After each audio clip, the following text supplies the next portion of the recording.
Do you need to be liked as a teacher to be a good teacher? My opinion is that at the end of each year, same way the kids get a report card, each teacher should get a report card. And if it is low, then the teacher either goes on a disciplinary or they lose their job. Now, if that was to actually happen, which teacher do you think would get the best report? Do you think it'd be the one who pushes pupils, sets high expectations for behaviour and effort, and holds them accountable when they're not giving the best?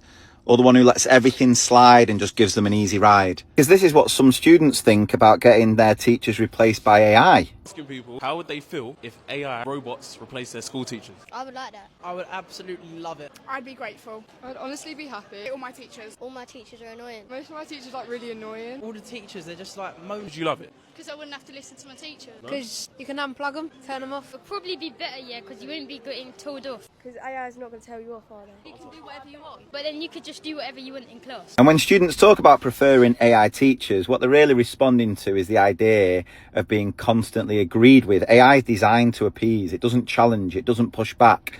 And from that, it can start to look like being liked just means never addressing behaviour, never making learning uncomfortable, just keeping things easy. But the reality is learning is hard. It's meant to be challenging. And while learning isn't always enjoyable in the moment, it's necessary.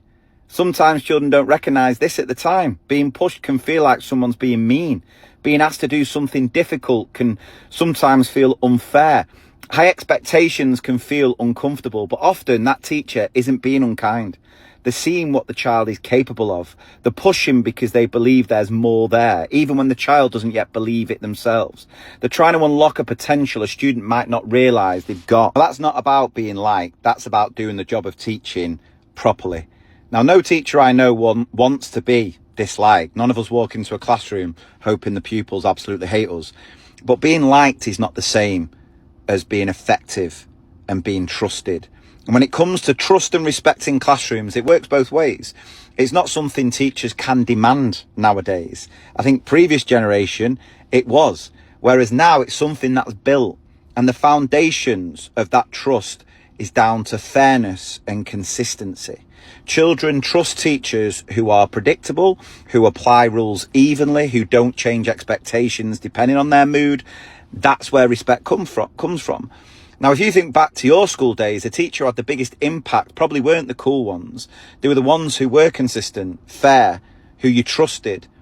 And don't get me wrong, being liked is nice, but being trusted is key. And there's a tendency to worry about likability, especially as a young teacher. And don't get me wrong, it can help build relationships. It can help settle things. But trust built through fairness, consistency and care is what gets pupils to attempt that difficult work, to stick with learning when it's uncomfortable and keep going when it's tough. So do you need to be liked to be a good teacher? But you do need to be respected and trusted. And sometimes being disliked isn't failure. Sometimes it's making a decision in a child's best interests, even if they don't understand it at the time. And that's the job of teaching.